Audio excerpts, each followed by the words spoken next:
Good morning. You're now tuned to the CWA Civil Rights Talk Show, an hour of power. Now, here's your host, the incomparable Errol Minor. Good morning, good people, brothers, sisters, and beautifully defiant siblings in the movement. Welcome to the unapologetic voice of labor, equity, and action.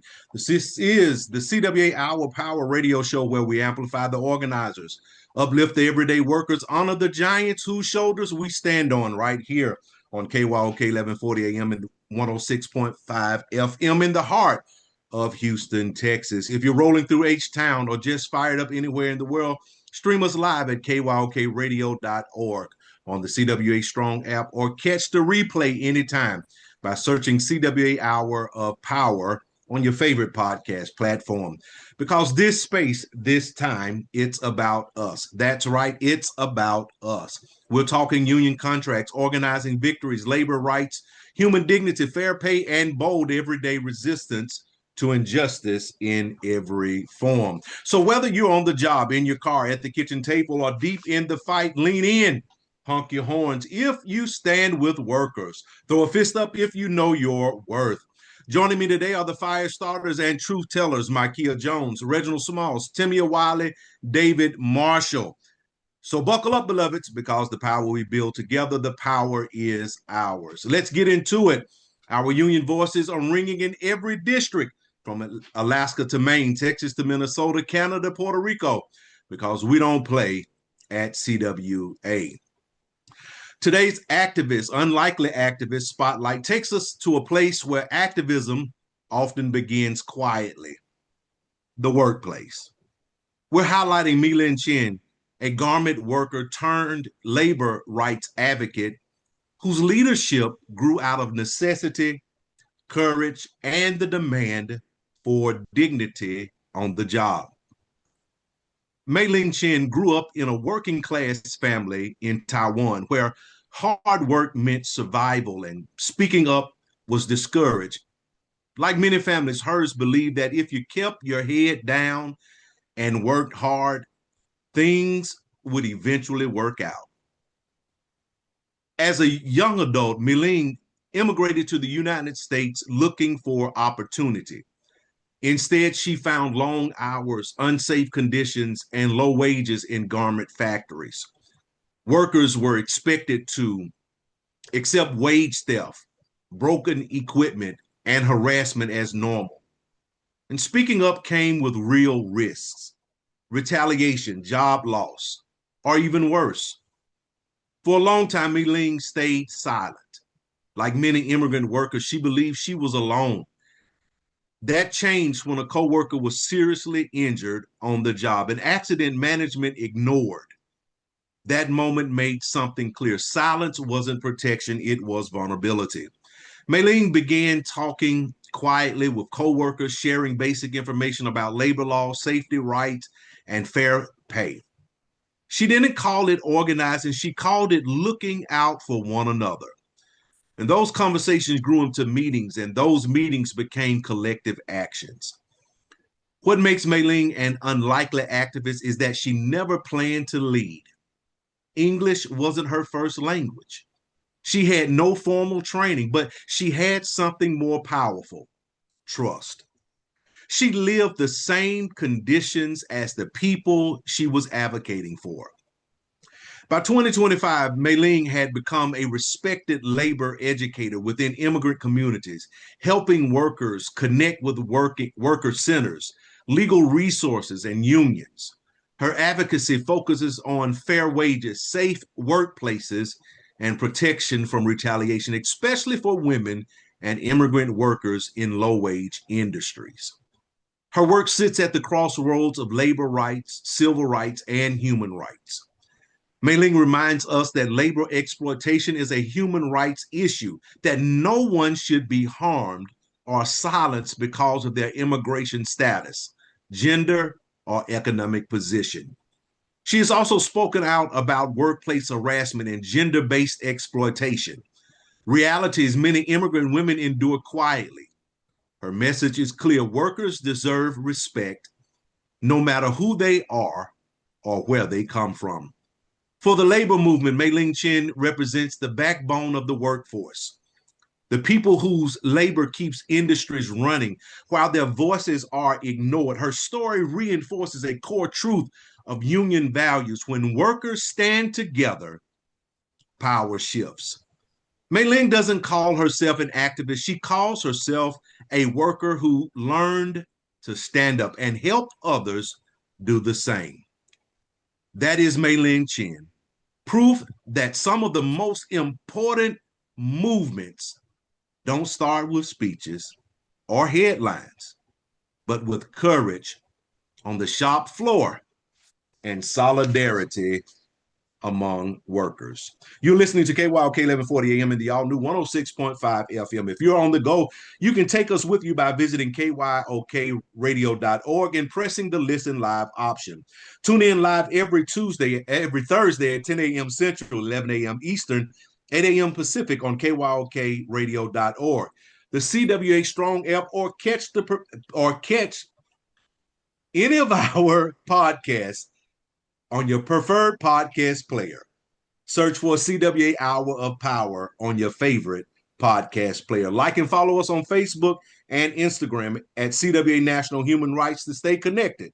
Share your thoughts and join the conversation. Up next, we have the Marshall Minute with David Marshall. Good morning, David.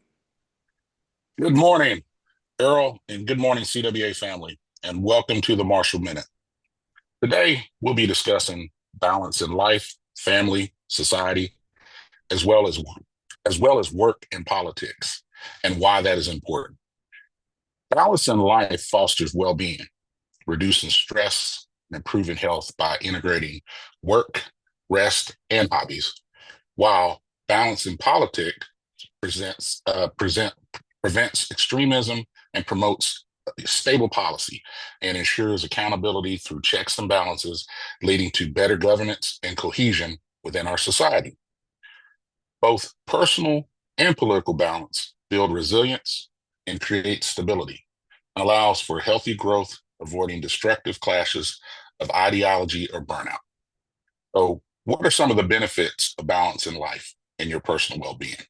Well, the first thing it does is it reduces stress and burnout, equally distributing energy among work, relationships, self-care, and play prevents overwhelm. It improves health. It creates more time for exercise, healthy eating, and sleep, boosting immunity and, overall mental health. It increases resilience. A stable foundation helps individuals cope with unexpected challenges and manages emotions better. It also enhances control and positivity. Engaging in meaningful activities that matter fosters a sense of control and empowerment. And it fosters growth. It allows for hobbies, social connections, and personal interests that sustain mental and emotional health. So now let's move on to the benefits of balance in politics. One thing it does, it prevents extremism. It stops one ideology from overpowering others, leading to more moderate and more sound policies. It ensures stability. A system of checks and balances distributes power, making it harder for any single group to become tyrannical. It promotes cohesion, reduces constant clashing of ideas, creating a healthier environment for diverse views to coexist.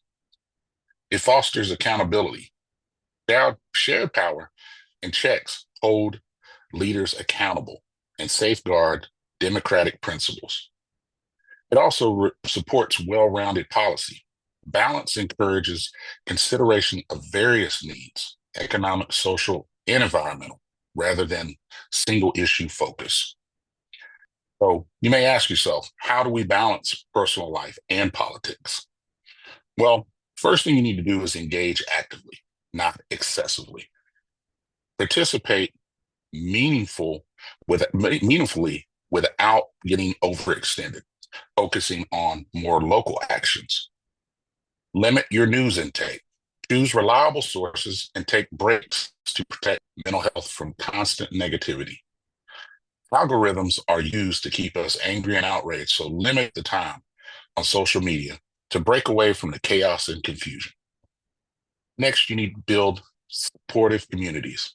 Connect with like-minded people to share experiences and decompress. Find yourself a hobby, join a fitness class, volunteer your time and energy to help others. Then you need to focus on controllable actions. Instead of large, abstract goals, focus on changes within your family, community, or oneself. And then lastly, seek understanding. Have open, empathetic conversations with those holding different views to build bridges and not walls.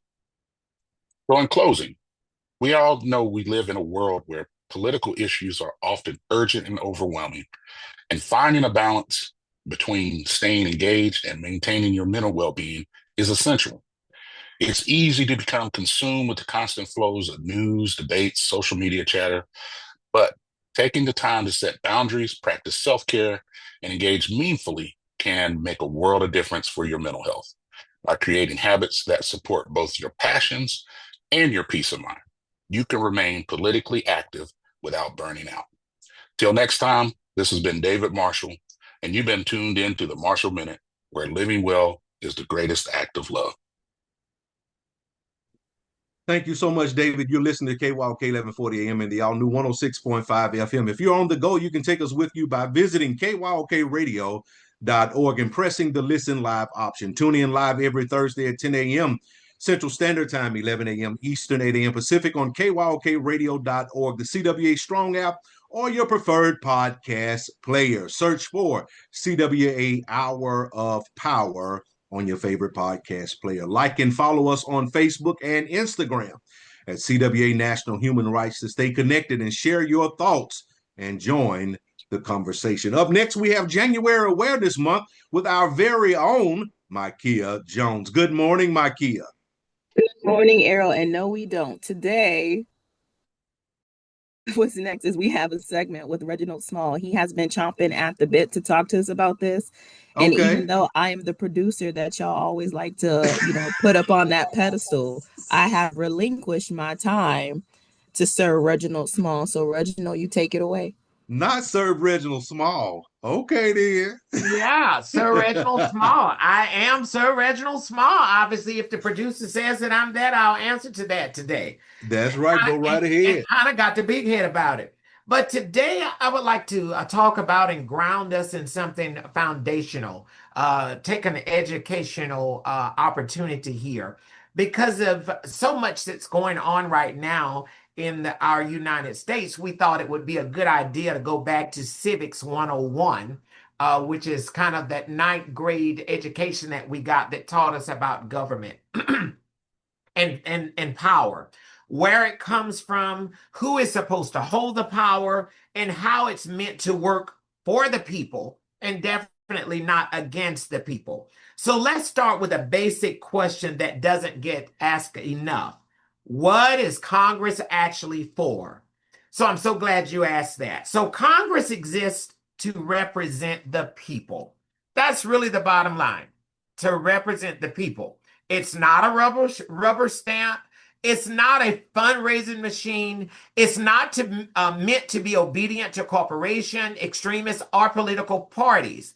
Under the U.S. Constitution, Congress has three core responsibilities: to make laws, to control the nation's money, taxes, budgets, and spending, and to provide oversight. So I'm going to repeat those three: to make laws, to control the nation's money, and to provide oversight, meaning they're supposed to check abuse of power by the executive branch.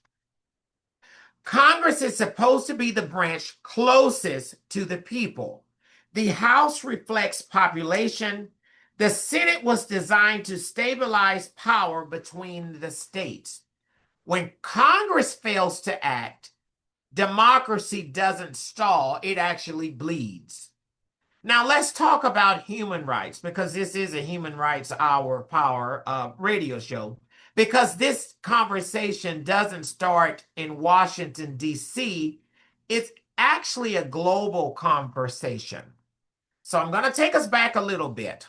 After World War II, the world saw what happens when government decides that some people matters less than others.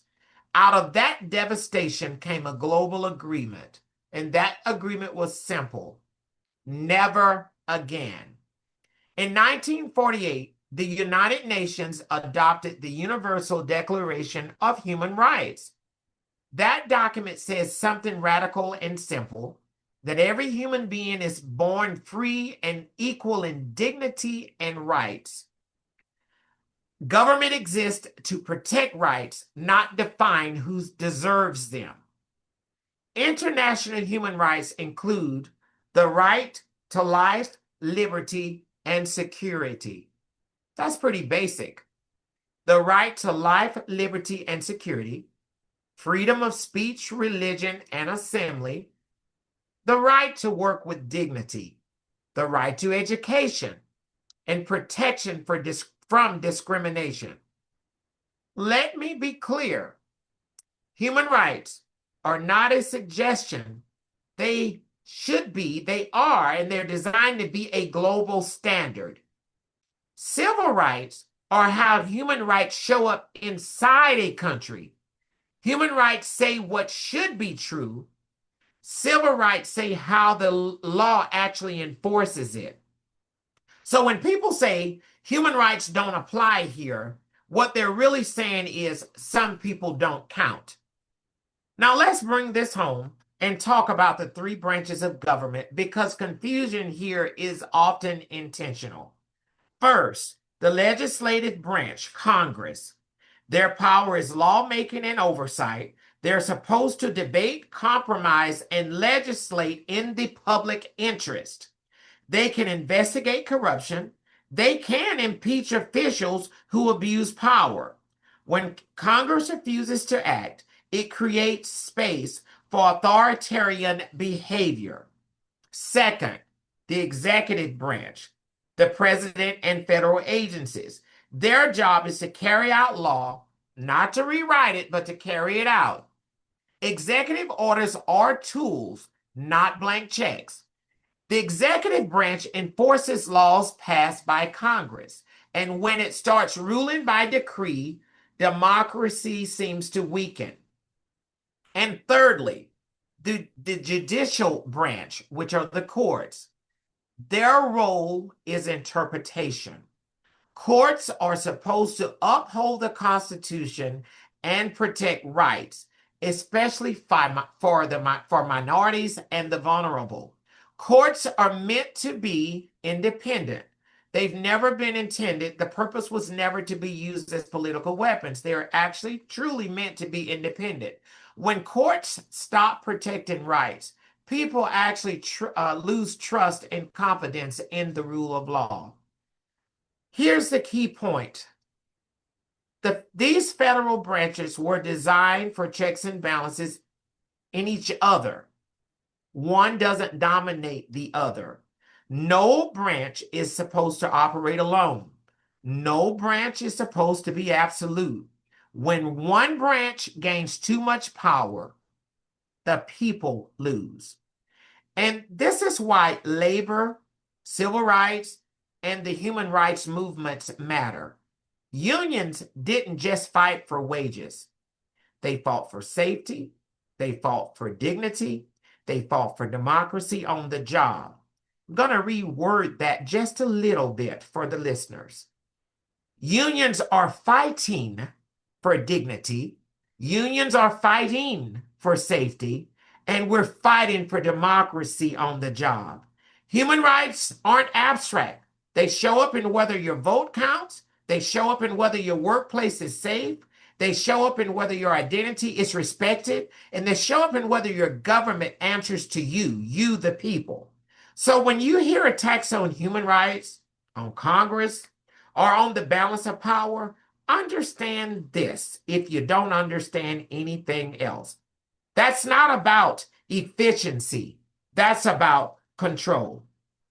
And in my close, I'll leave you with this thought. Democracy doesn't defend itself. Human rights don't protect themselves. And power, when unchecked, will always drift away from the people.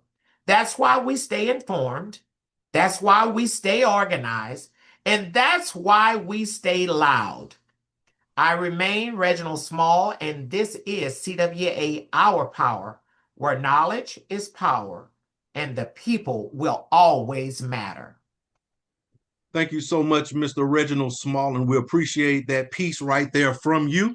And that brings us into our segment on talking about checks, balances, and accountability when the system fails. We had a series talking about systems and the status quo. And so today we're going to continue talking off of the piece that Reginald just did, and asking a questions that feels more urgent than ever, and that is, what happens when the rules themselves seem broken? When the systems that are supposed to protect us, government, the institutions, workplaces, what happens when they fail, or it appears that they have failed? And how do we as a society respond when checks and balances, both in government and humanity, fall short? And you know what, Errol, it's like super frustrating, right? Because it seems like everybody's following the script, right? But the script itself is flawed, and institutions are overstepping their bounds. People in power are acting without accountability, or there's people in power who act like they don't have any power. And this is, and the rest of us are just like left asking, like, okay, so what now, right? Like, what are the next steps? And it's not just government. There's a human side to checks and balances, to what we might call moral accountability. How do we make sure that people, institutions, corporations, they respect human rights, civil rights, women's rights, LGBTQIA rights, and labor rights? And I have actually already gone over the basics with you, but I'm going to repeat them again. Government is built on the basic checks and balances: legislative, judicial, executive. Each branch, again, is meant to limit the others, to protect the democracy, and actually to serve the people. I really like that part, to serve the people.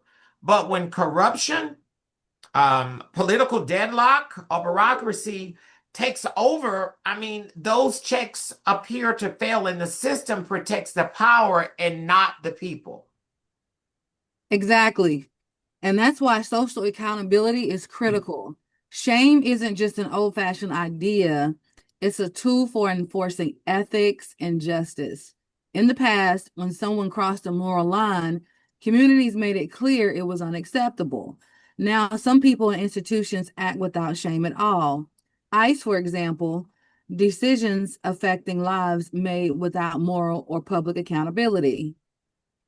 And Timmia, you're so right. And I liked what Reginald just got through saying. The system protects power and not the people. And then these decisions that are being made are affecting lives without moral or public accountability. And most of us are following the rules. We're voting, protesting, paying attention, but still seeing injustice. It feels like our hands are tied. The rules don't seem to protect the people they're supposed to. Right, exactly. And for me, it's like, okay, so following the rules isn't good enough, right? Like, it's not enough. Like, if the rules themselves aren't protecting people and they aren't protecting, human dignity, like, then we can't follow them anymore, right? Like, what are the exceptions to the rule, and who gets to do what? And it's like, that's why unions and activists and grassroots movements are critical, because, these movements and us as activists, like, we reclaim that power and hold the powerful accountable. And even if you dig a little deeper, think about labor rights. Corporations are making record profits right now, but workers are still being underpaid. They're getting great tax benefits right now, while workers are being denied safe conditions or being punished for organizing. And it's not just labor. It intersects with all movements, or rights, women's rights, civil rights, LGBTQIA, and even human rights. When one set of rights are violated, the rest are at risk. And if you don't mind, let me jump in right here, Reginald. And I know you got something that you want to get off your chest over there. And I remember my mom and my parents used to say all the time, everything going up but wages. And then I also saw the other day where a sign that says that our paychecks are the same, but our bills keep going up. Well, you know what, Errol? The reason why poverty exists today is not because we can't feed the poor. It's because we can't satisfy the rich. Well, that's deep, David. Okay, that was a word. Wasn't that a word? That's in the radio show right now. That was a good one. It was so deep, I missed it. Repeat it. Somebody jealous, David. Somebody jealous. I said the reason why poverty exists isn't because we can't feed the poor. It's because we can't satisfy the rich. Come on, Reggie. I mean, that was so profound there. I mean, that was a tough act to follow. Oh, that's a tough act to follow. But and David is absolutely right. But one of the questions that we actually want our listeners to consider, if following the law allows injustice, is it actually moral to break the law? Historical movements from the freedom riders to the women's suffrage operated under this principle. Civil disobedience is sometimes the tool that restores checks and balances humanity cannot enforce otherwise. I think are there points where we need to shake it up? And that's what's being done right now. But we also need to look at the historical role of shame, not mean-spirited shaming, but enforcing accountability. Communities once demanded ethical behavior from leaders and institutions. Today, that tool is underused, and public outrage has to step in when laws alone don't work. Yeah, it's like shame is out the door. Shame is gone. Well, and history is watching us. That's the thing. Yes. I'm sure at one time those students and activists were considered radical for setting in, having sit-ins at during the civil rights movement, having sit-ins, or they were radical when they were protesting. But history remembers them as the heroes they were. And so, history is watching us right now, and how we're remembered will be how we responded in this moment. And let me just tiptoe on in here for a second, because you just said, in the civil rights movement and during the civil rights movement, and I really want somebody to tell me when that ended. What day? Oh. Right? I'm just saying, what day did the civil rights movement end? When was there a conclusion on civil rights? And I think that that's one of our issues today, is that when, certain things got a little bit easier or appeared to be so, and we just decided that we were going to stop fighting. Okay. And Mother Jones, come through now. Because we just decided that we could rest. And I don't know whether that's a broad statement, Sister Jones, or not, because there are many activists that have never rested. But when we categorize the civil rights movement, we have to be careful, because what comes to right, even when we're talking about civil rights and equity committees, we're thinking a movement for Black people. There you go. So I was wondering who was going to go there. But see, even if we do that, right? Like, even if we make it a monolithic experience, right? Even if we do that, when as Black people have we had enough time to rest? But there's a theory out there that maybe somebody did rest. Now, I don't believe that. I believe there are always people that are fighting, even though the news cameras are not on them. But they're fighting and they've never stopped fighting. Well, we as human rights activists, we don't have the right, we don't have the leisure, we don't have the opportunity to stop fighting. Right. I mean, there's just so much going on. You don't know which fight to get involved in, but constantly you should be throwing a punch here and there as activists if activism is truly in your blood. Right. And and with you saying that, right, I'll let you go, David, in 2 seconds. I promise. Maybe more than two, but a few seconds. What I'm saying is, right, and I think, this is, I just want to be explicit. This is my personal opinion, okay, Sure. that belongs to me. And I think that a huge, huge, huge, ginormous reason for a lot of for us being stagnant and some, right, is because we are in a time where we don't necessarily have a movement. We don't have those we don't have like and this is again, this isn't against anybody in particular, because I do believe obviously that we're all fighting, but because there isn't like a one person to get behind, because there isn't like a title or something to get behind, people aren't doing things collectively the way that they should. People aren't gathering together, and people feel maybe sort of kind of lost because there isn't like one thing to get behind. And when I think about all of the movements from the past, that again, I don't see where they ended, but this is what, what I'm told, and this is what the history books say. But with these movements, right, there was always somebody or someone or one thing for people to get behind, to push forward. And we don't have that right now. There And was so that's never why, there was never one, Mikeya. well, again, History. it was called the civil rights movement, right? We had Martin Luther King, we had our Malcolm X's, and we had all of these things. Like, we had these people to do that. We don't have that right now. But even within that great movement, there were many different opinions and many different silos. But when you look back on it and you write it history, we're looking at it as one movement. But you brought an excellent point that I'm not arguing your point. I believe collective power is an issue, but I believe we've always been in silos. Have you ever heard of the slogan "Conquer and Divide"? If we stay in Well, the I've heard silo. of divide and conquer, but not conquer and divide. Well, Well, divide and conquer. Now you're getting my word salad brain all tangled up, but I get your point and you get mine.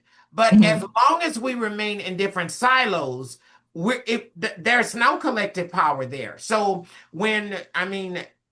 here recently, there's a certain group of people, trans people, who were blatantly under attack with articles and new commercials and stuff that came across. But a lot of people didn't take offense to that because they were not part of that particular community. Quickly, that attention left that and it went over to the immigrants. And it's going to keep going and going. It's as long as we're siloed. And as long as we see issues as their issues and not our issues, You we're own it. not going to have the collective power that we need in order to stop some of this foolishness. but I mean, and I agree with Mikeya. It seems like it stops, but it depends on who's controlling the narrative. There were a lot of things after the Civil Rights Act was passed that were violations of civil rights.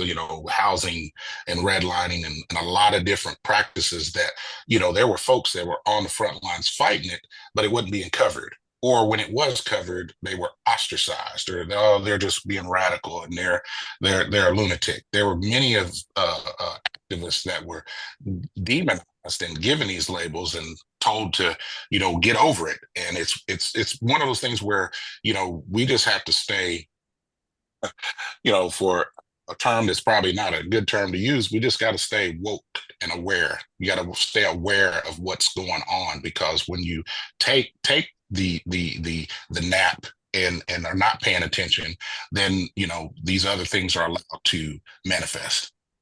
And stay vigilant. You said stay woke, stay vigilant, right? Like, not just aware to what's going on, but stay active and fighting it and combating it. And like you said, David, I think you kind of like prove my point. I feel like after like the Civil Act was passed, it was like, okay, you guys were giving something, so there's nothing else for you to really fight. Like, you know what I mean? Like, there's no need to fight anymore. Like, we gave you something. Like, you know what I mean? I wonder because a lot of our I shouldn't say platform, a lot of our mainstream activists were killed and people went underground. They were still fighting. Like you have was it Asada Shakur who went to Cuba? There were still a lot of grassroots people fighting that we just didn't hear about it. And that's why we don't know about it, maybe. Well, I also think this conversation proves a point that there is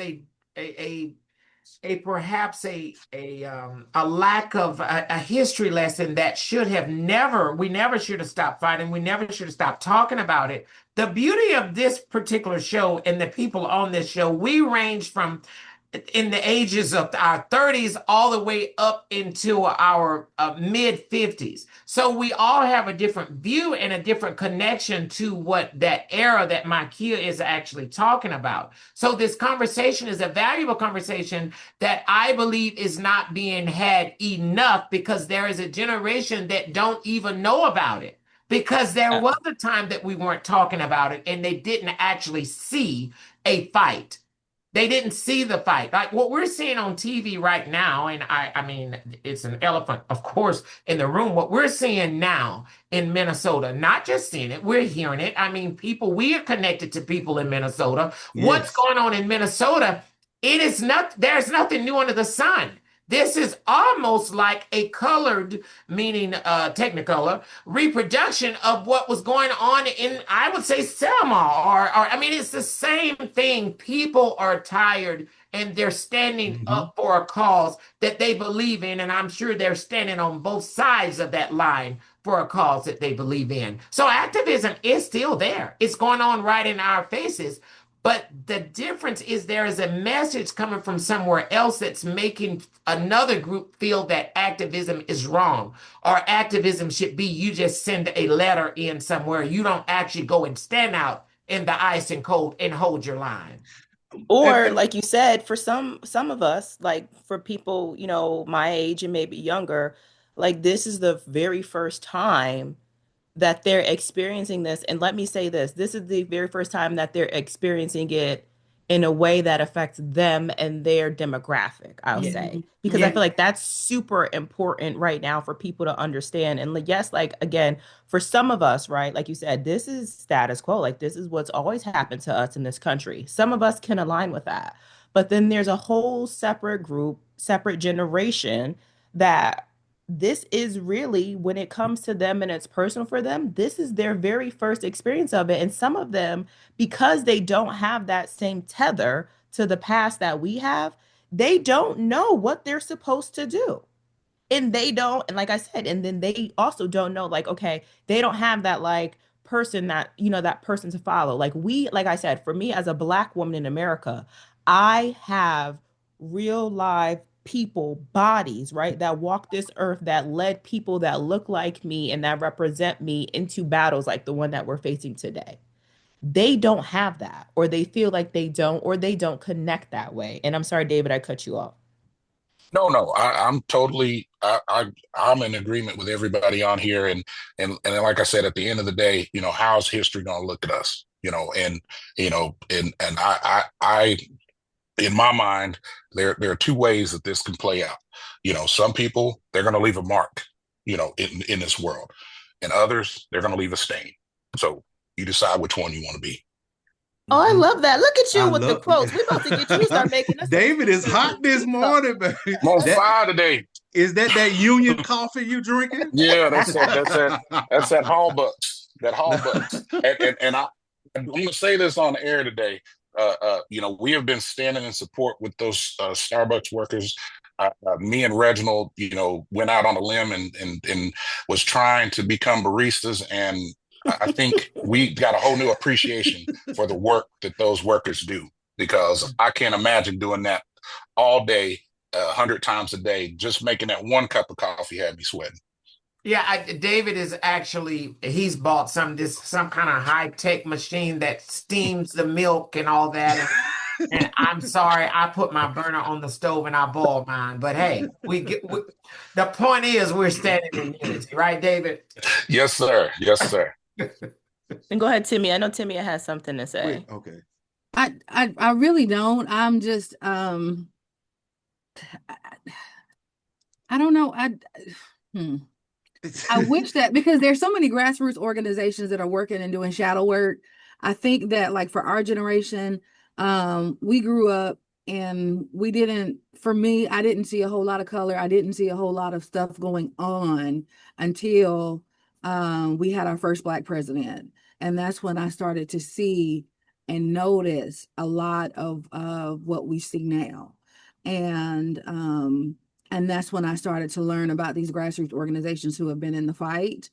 I just wonder if it's because we didn't have like an MLK, or we didn't have like a Malcolm X or somebody like that leading the fight. Is that why it seems like the civil rights movement took a break?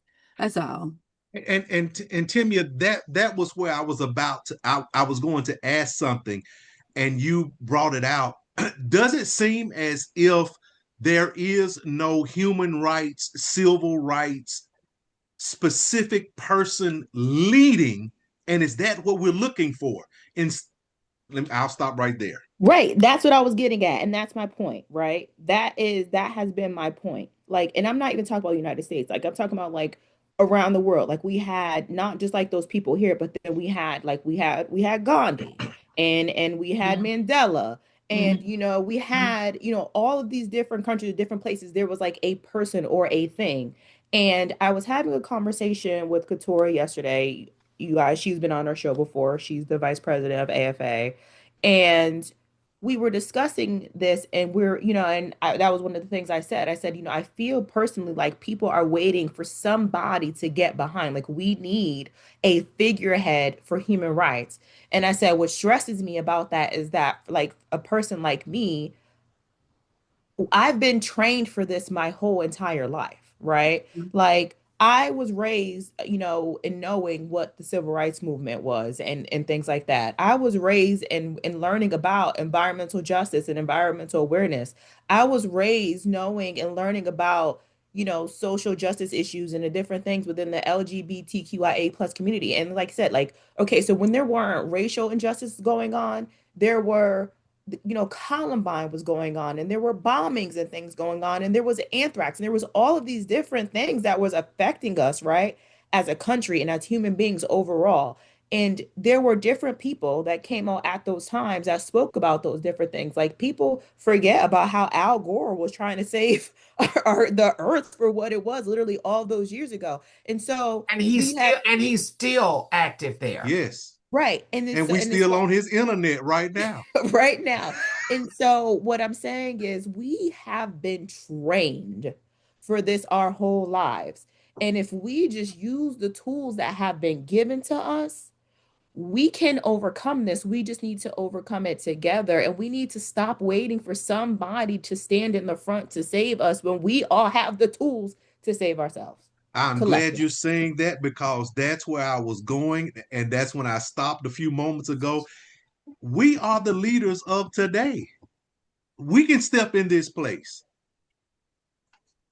Now, I believe people are stepping into place. There are people sacrificing literally their lives in this fight.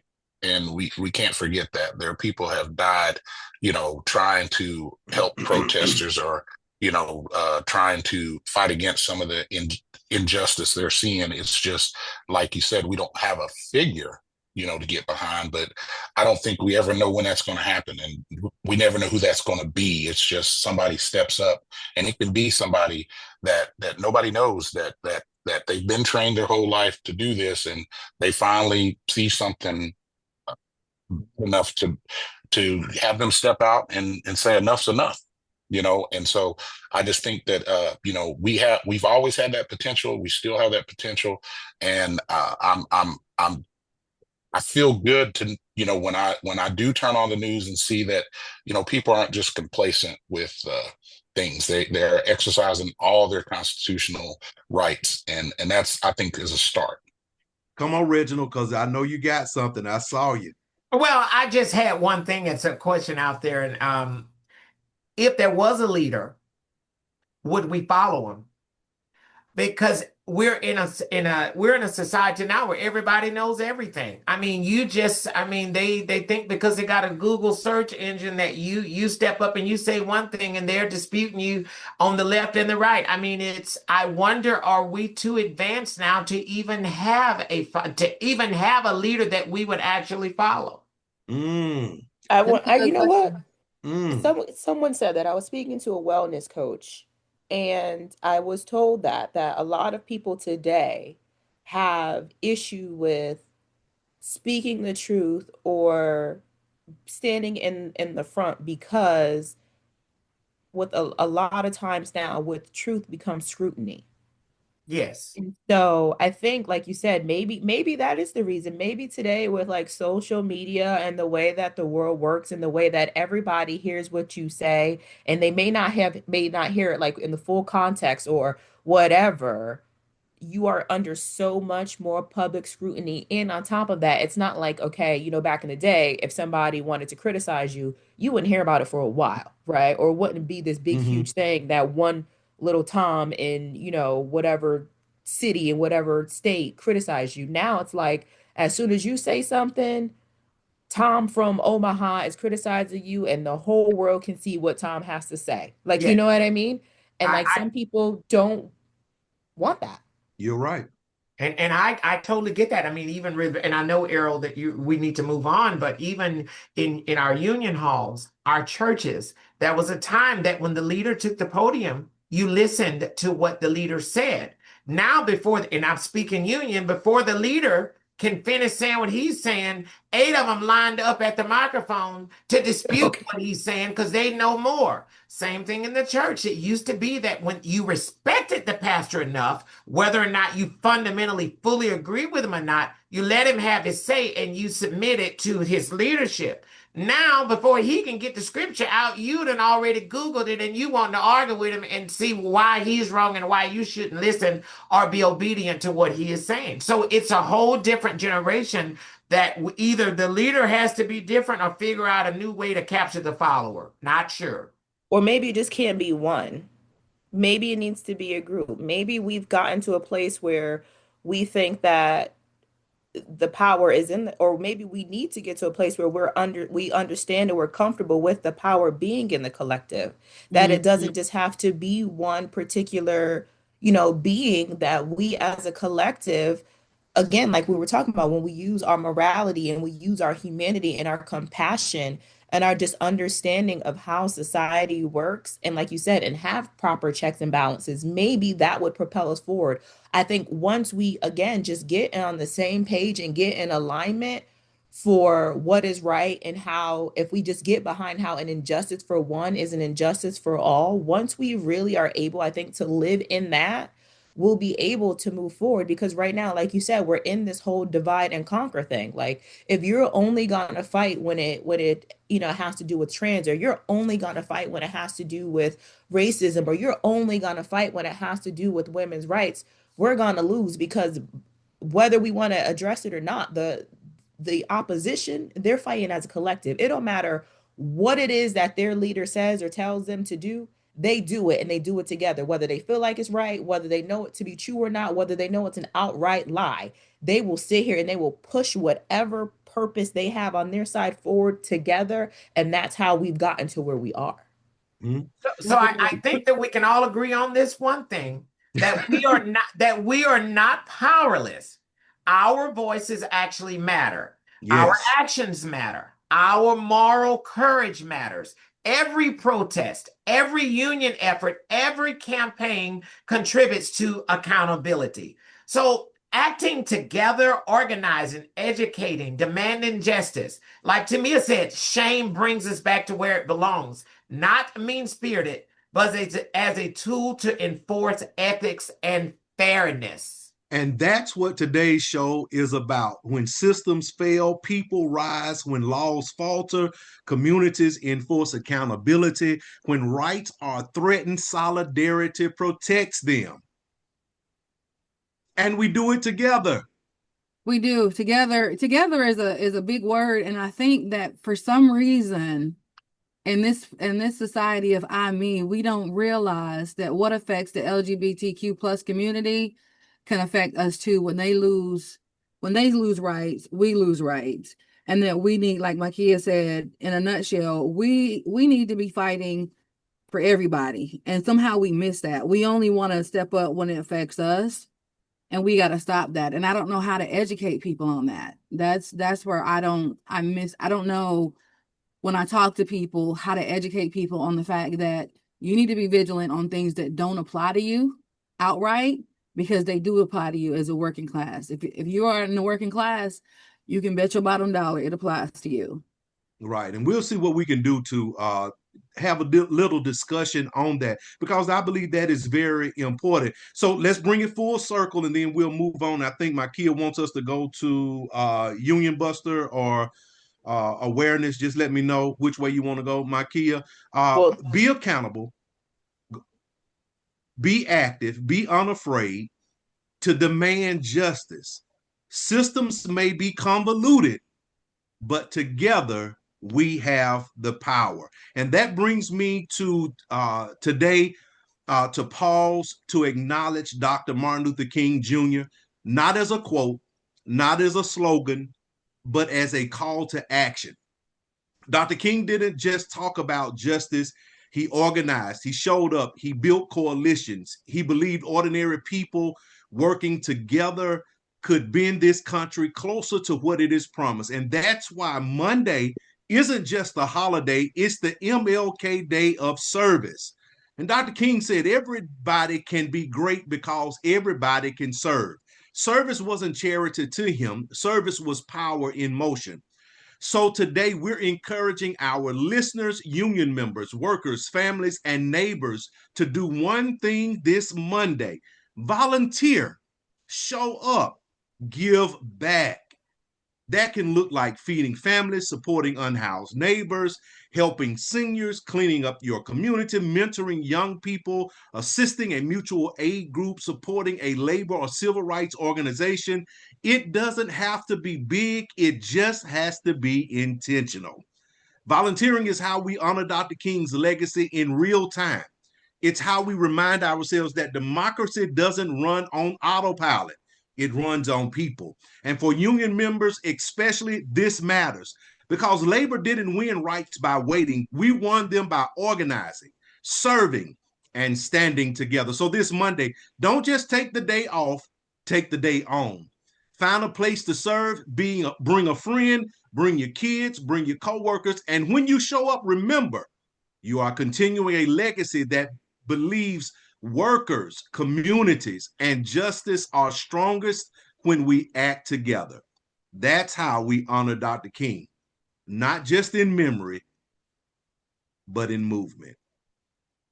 And then speaking with that, we're going to go ahead and let Timmia do her Union Buster, because again, Dr. King stood with labor rights and with workers. And I know this one that Timmia has this week is super important. Yes. Come on, Timmia. All right. Now listen, this week's winner didn't just bust the union. They busted a 240-year-old newspaper out of pure spite. Y'all, let's give it up. Round of applause for the Pittsburgh Post-Gazette.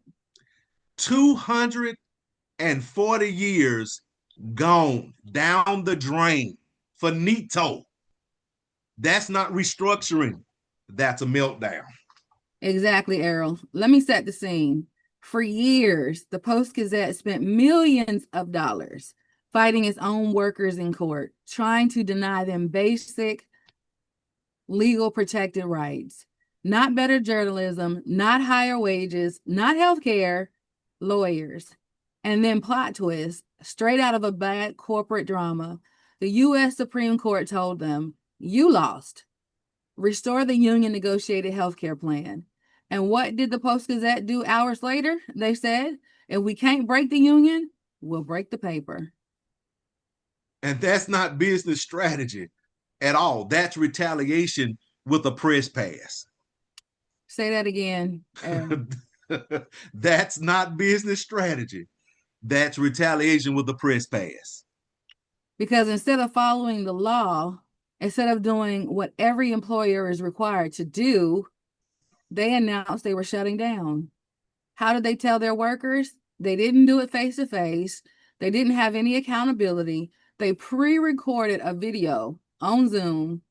No executive lives, no questions, no courage. So you mean to tell me they had time to record a video, but not time to obey the Supreme Court? You said it. You picking up what I'm putting down? Okay. Yeah, and let's talk about the workers for a second. These journalists went more than 20 years without across-the-board wage increases. Y'all hear me? They went more than 20 years without across-the-board wage increases. Bargaining in good faith, believing in shared sacrifice to keep local journalism alive.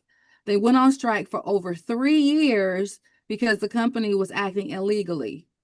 These workers that's not workers abandoning journalism. That's workers defending it. And the irony is this right here, the legal fees. The legal fees alone from union busting could have paid for everything the workers asked for multiple times over. You said it. You picking it up. You picking up what I'm putting down. The Post-Gazette didn't go broke paying journalists. They went broke paying attorneys to avoid treating workers fairly. So all that money that they spent on attorneys' fees, that could have paid the workers what they were asking for, and they would have still had money left over. And here's the part that they don't want people to forget. A federal court already ruled the company must pay workers back for illegally shifting healthcare costs onto them. That liability, it doesn't appear just because it doesn't just disappear because they slammed the door and turned off the lights. And this shutdown doesn't erase accountability either.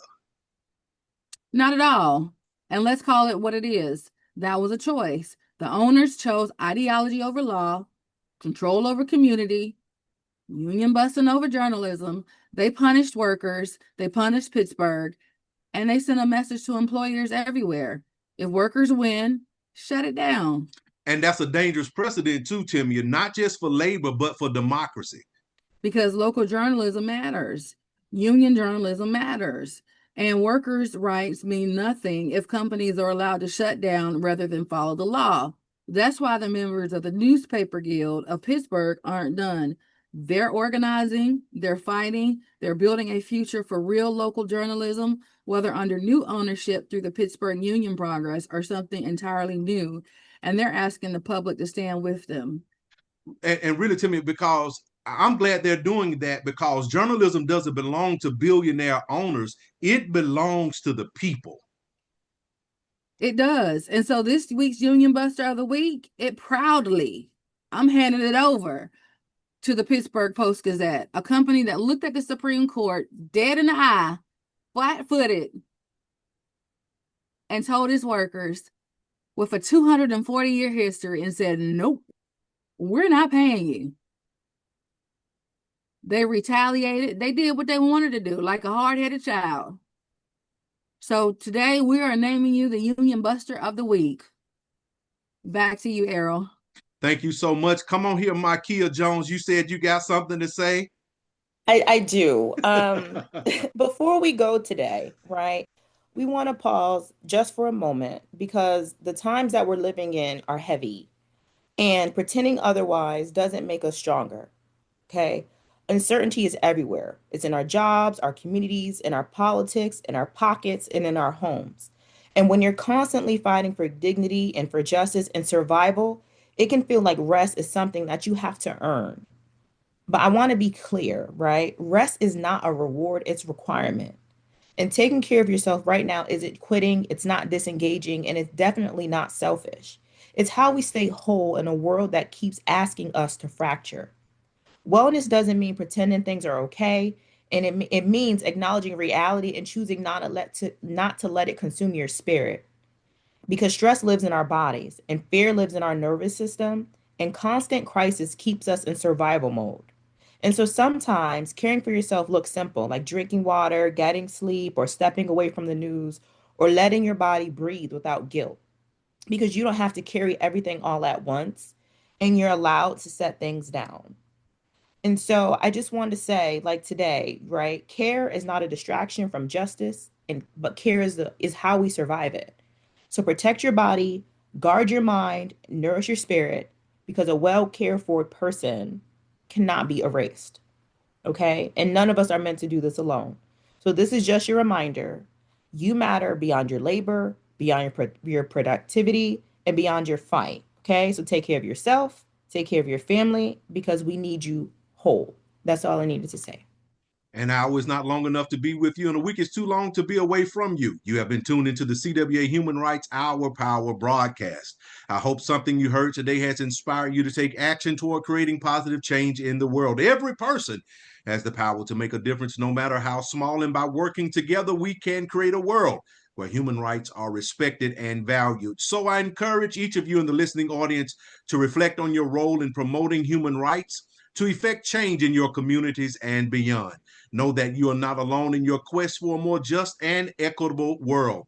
When faced with injustice, it can be easy to lose hope and give up. But remember, justice may be slow like the truth, but when it finally comes, it will stand. Until next Thursday, 10 a.m. Central, right here on KYOK 1140 a.m. and the all-new 106.5 FM, KYOKradio.org. See you next week.